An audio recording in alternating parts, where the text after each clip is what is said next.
Welcome once again to Comfort Zone. Today, we are putting the police in Africa on the hotspot. We love you guys. You do amazing for your countries, for your communities, for your society. But when it comes to domestic violence issues, I think the way the police in most part of Africa handle these issues must be re-examined. I strongly believe that the African police need sensitization in the area of domestic violence. They need a lot of education. Let me just narrow it down to Ghana again. There have been instances where an abused woman will run to the police station in tears, in fear, with obvious scars to show that her husband or her partner is abusing her. And the first question that the police ask is, what did you do? That must change. That must change. I mean, that must change. It should not even be that the first question that the police will ask an abused woman who is running to them for safety, for protection, should be, what did you do? Irrespective of what the woman did. Once the woman gets to your police station, what you need to do is to find ways and means to help her and to provide her the protection and the safety that she needs. Even if you don't want to bring the man in, what you need to focus on at that time is the woman's safety. Okay, I know most of the police force on our continent is dominated by male, but trust me when I say some female police women also do the same thing. So the education should not go for just male servicemen. The female servicewomen would also need education and sensitization. Because what did you do should not be the question to ask, wrong question to ask a woman who's running to you. When you've seen obvious scars, when you've seen that the woman is traumatized and the woman is obviously afraid for her life. Okay, what should be done is to find that woman the help that she needs. Because if you're asking, what did you do? If you're asking a woman who's coming to you for safety and for protection, what did you do? Imagine what they would say to a man, and which is why most men that are being abused are not coming out, but men are being abused too. Okay, so we need to make the environment conducive and safe for people who are being abused to come and lodge complaint, knowing that something will be done about it. Also, sometimes this serviceman will bring the perpetrator in, but rather than making them face justice or doing something about the issue, they just talk to the person and then they let them go. For instance, Madam Enesina, this case in question that it was all over the internet, she went to the Fankor police station. She said a number of times. Sometimes they would just send her back home. And sometimes you will see them talking to the husband, laughing and chatting and that, and then they will send him back home. So imagine a woman run to you. You are the police. You're supposed to ensure the safety and protection of the members of the society. So this woman, this vulnerable woman runs to you, runs to your station, asking for safety, asking for your protection, lodging a complaint that the husband is abusing her. And then the next thing she sees is the husband talking to you, laughing with you, and then he's coming home. How do you want her to feel? And what do you expect to happen to her when the husband gets home with her? So like the message you are sending to her or to the rest of the society is that the men can go ahead and abuse their wives and their girlfriends and the police will do nothing about it. And that has got to stop. If you're a service member and you've ever turned a woman away, or you failed to bring their husbands or their partners to justice for abusing them, I need you to take a moment.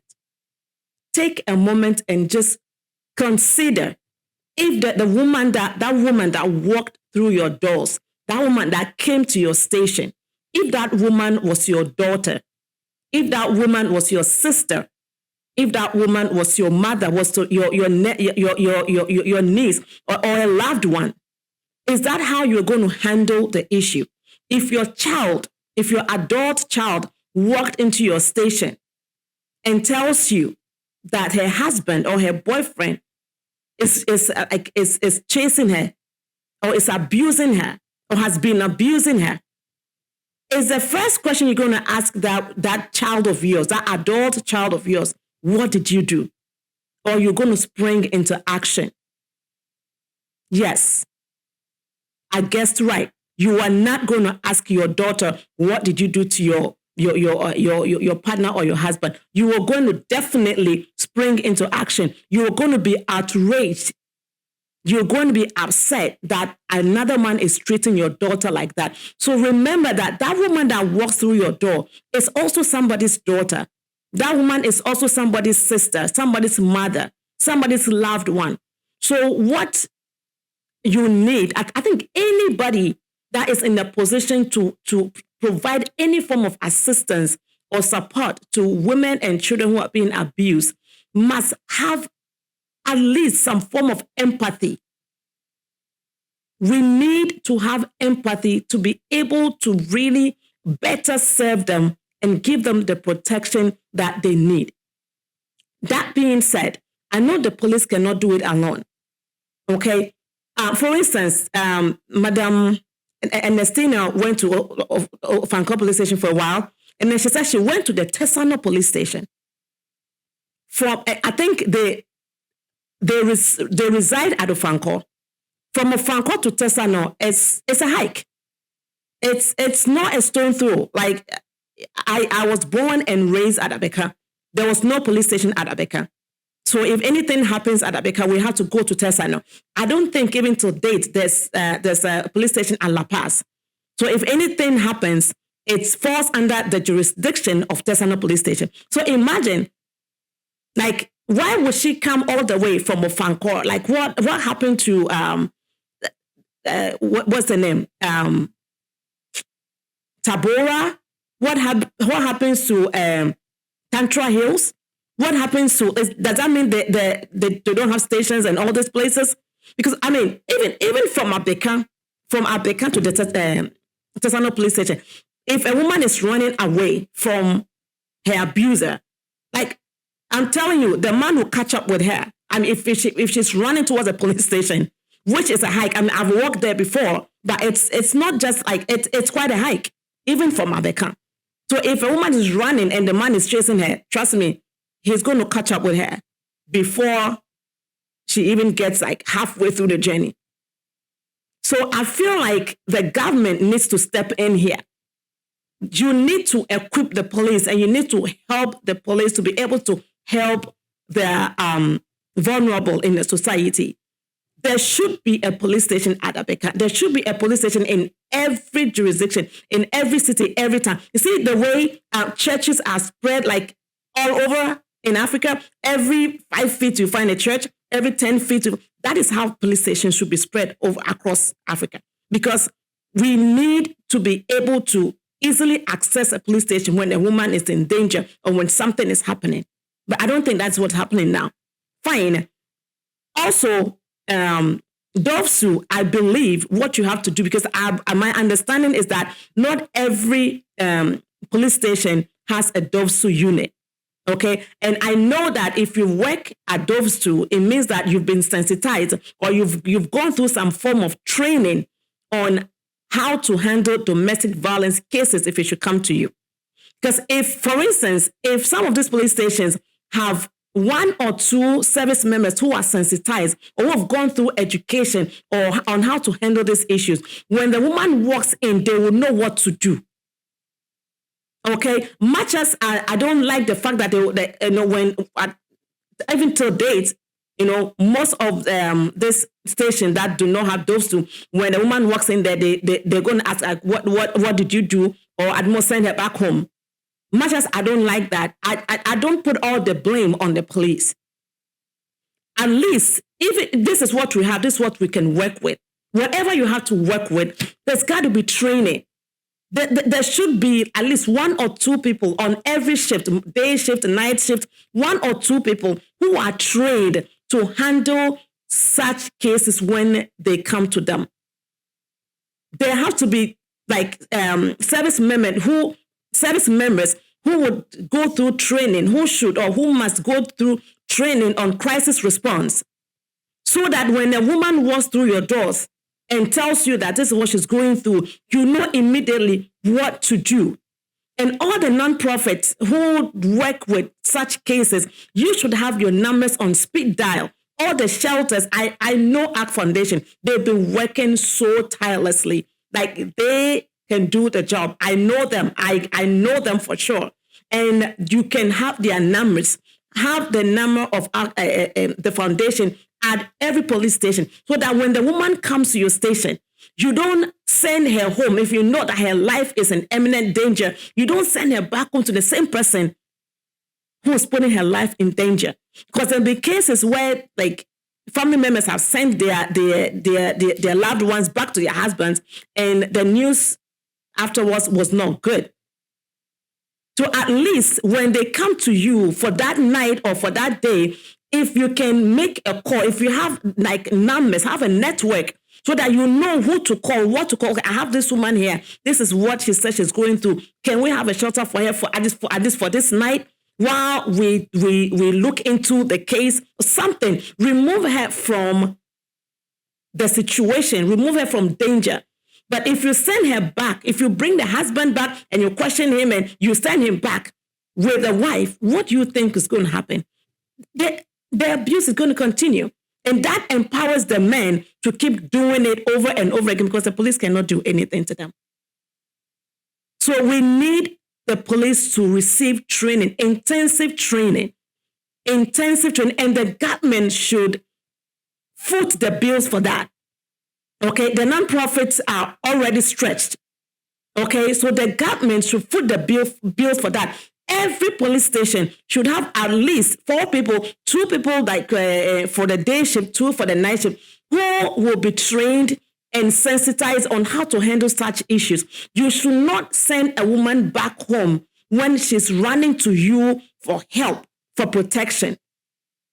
So I think this is very important. The government should be able to do that.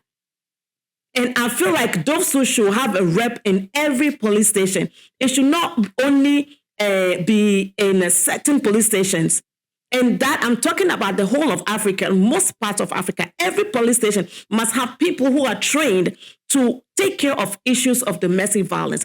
Do not send the woman back home, because when you do that, you are empowering the perpetrator to do it over and over and over again, which is why they have the audacity to do that, even with cameras on them, without caring the consequences. It's about time they start facing consequences. When you bring them in, let them face the consequence of their actions.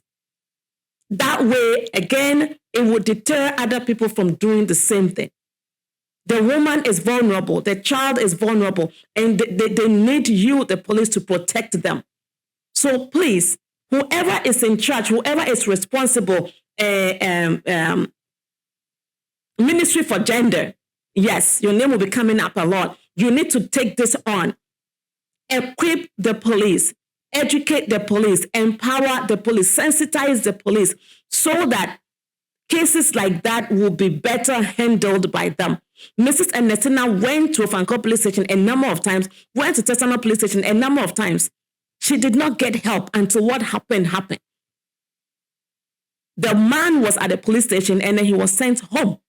So that gave him the audacity to do whatever he wants to do. Please, let's protect our mothers. Let's protect our children. Let's protect the women in our society. It's very important. Put yourself in their shoes. If you are a woman, put yourself in that woman's shoes. If you are a female police, put yourself in that woman's shoes and imagine you being in the same situation. If you're a male police, put yourself in that woman's shoes and imagine being the brother or the father of this woman. Let's change the way we handle these cases. It's very important. It's getting out of hands. We all have to contribute our quota. So the ball is in your court. Dovsu, the ball is in your court. All the agencies that are responsible in making sure that women and children's rights are protected, the ball is in your court. We need to stop the violence now. Now. Thank you.